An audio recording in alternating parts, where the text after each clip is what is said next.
جب ہمیں یہ معلوم ہو گیا کہ داڑھی کے حوالے سے دو بنیادی موقف ہیں اور دونوں کے پاس دلائل موجود ہیں، لہٰذا دونوں طرف کے افراد کو شدت سے کام نہیں لینا چاہیے،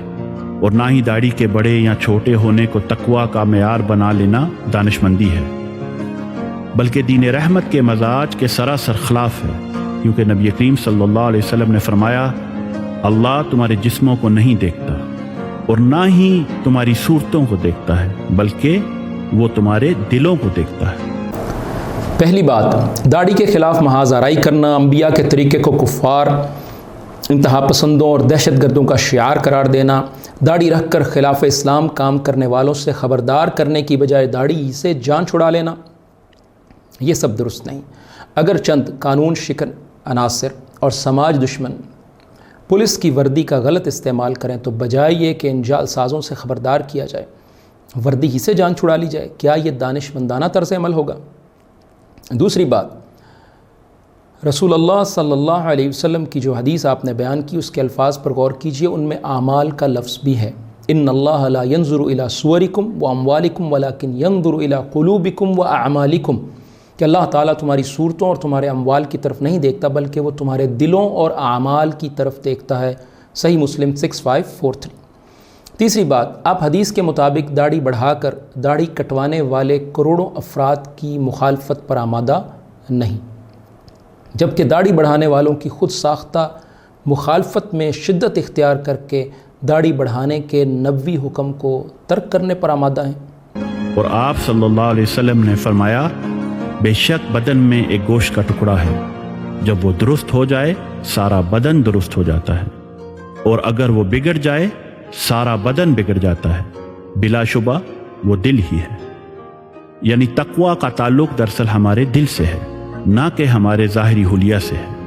اسی لیے تو نبی کریم صلی اللہ علیہ وسلم نے اپنے دل کی طرف اشارہ کرتے ہوئے 3 دفعہ دہرایا، التقویٰ ہا ہنا، تقویٰ تو یہاں دل میں ہے۔ رسول اللہ صلی اللہ علیہ وسلم فرمایا تقویٰ دل میں ہے، اور ساتھ یہ تو نہیں فرمایا کہ تقویٰ داڑھی نہ رکھنے میں ہے۔ تقویٰ کا مقام و محل اور شے ہے، داڑھی کا حکم اور شے ہے، دونوں ایک دوسرے کے مخالف نہیں۔ آپ یہ بتائیے کہ جن ظاہری اعمال کا رسول اللہ صلی اللہ علیہ وسلم نے کرنے کا حکم دیا وہ کرنے چاہیے کہ نہیں؟ حج میں احرام کی 2 چادریں باندھیں یا نہ باندھیں، میت کو کفن کی چادریں دی جائیں یا نہ دی جائیں، اسی طرح وضو، نماز، روزہ، زکوٰۃ، پردہ وغیرہ پر عمل کیا جائے یا نہ کیا جائے۔ بلکہ روزے کے بارے میں تو قرآن کریم میں یہ بھی کہا گیا کہ روزہ تقوی کا ذریعہ ہے، یا ایھا الذین آمنوا کتب علیکم الصیام کما کتب علی الذین من قبلکم لعلکم تتقون، اے لوگو جو ایمان لائے ہو تم پر روزہ رکھنا لکھ دیا گیا ہے جیسے ان لوگوں پر لکھا گیا تھا جو تم سے پہلے تھے تاکہ تم تقوی اختیار کرو۔ سورۃ البقرہ آیت 183۔ لہذا داڑھی نہ ہونے کو بنیاد بنا کر کسی کو حقیر سمجھنا اور فاسق و گنہگار قرار دینا اور داڑھی ہونے پر کسی کو افضل اور متقی سمجھنا بالکل بے بنیاد اور نامناسب ہے، بلکہ درست تو اللہ کا فرمان ہے، بے شک اللہ کے نزدیک تم میں زیادہ عزت والا وہ ہے جو تم میں زیادہ تقوی والا ہے۔ اور اللہ سبحانہ تعالیٰ نے جب اولیاء کی صفات بیان فرمائیں تو کسی ظاہری چیز کا ذکر نہیں فرمایا، بلکہ فرمایا بلا شبہ اللہ کے ولیوں پر نہ کوئی خوف ہے اور نہ ہی وہ غم کرتے ہیں، یہ وہ لوگ ہیں جو ایمان لائے اور تقوی اختیار کیا، اور تقوی کا تعلق دل سے ہے۔ لہذا قرآن و حدیث سے یہ ثابت ہے کہ اللہ کا مقرب بندہ اور ولی ہونے کے لیے ظاہری حلیہ کوئی معنی نہیں رکھتا۔ پہلی بات، جب آپ اسکول میں یونیفارم اور ڈریس کوڈ مقرر کرتے ہیں تو کیا یونیفارم پہننے والا طالب علم اچھا طالب علم کہلاتا ہے یا یونیفارم نہ پہننے والا؟ ٹریفک کے قانون کے احترام کے لیے ظاہری رفتار اور قانون کی پابندی کرنا ہوتی ہے یا صرف دل کا احترام کافی ہوتا ہے؟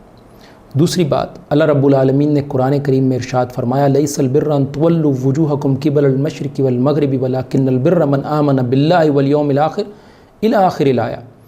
کہ نیکی یہ نہیں کہ تم اپنے منہ مشرق اور مغرب کی طرف پھیرو، لیکن اصل نیکی اس کی ہے جو اللہ اور یوم آخرت اور فرشتوں اور کتابوں اور نبیوں پر ایمان لائے۔ اور پھر آیت کے آخر تک جو ہے اللہ تعالیٰ نے آخر میں ذکر کیا کہ یہی لوگ تقوی والے ہیں، سورۃ البقرہ آیت 170۔ اب اس آیت میں اللہ رب العالمین نے نماز قائم کرنے والے، زکوٰۃ ادا کرنے والے اور عہد یعنی وعدے کو پورا کرنے والوں کو متقی کہا ہے۔ اب یہ سارے ظاہری عمل ہیں، تو گویا ظاہری عمل کرنے والے اس قرآن کی آیت کی روشنی میں متقی ہیں، تقوی والے ہیں۔ تیسری بات، جناب نے خام خواہ دو امور کو مکس اپ کرنے کی کوشش کی ہے۔ جو احرام کی 2 چادریں پہنے گا، داڑھی رکھے گا، پردہ اور حجاب کرے گا، کہا جائے گا اس نے اچھا عمل کیا، اور جو یہ عمل نہیں کرے گا اس کے بارے میں یہی کہا جائے گا کہ اس نے اچھا عمل ترک کر دیا۔ کیا جناب یہ کہنا چاہتے ہیں کہ اچھے اعمال نہ کرنے کے باوجود اس شخص کے بارے میں یہ کہا جائے کہ وہ اچھے اعمال کرنے والوں جیسا ہی اچھا ہے؟ جناب ظاہری عمل کو خام خواہ تقوی کے خلاف اور اس کے مخالف بیان کر رہے ہیں، بلا سبب حقارت کے پہلو کو شامل کر کے تقوی کے غلط مفہوم کو بیان کر رہے ہیں اور تقوی کے مفہوم کا بیان غلط انداز میں کر رہے ہیں۔ چوتھی بات،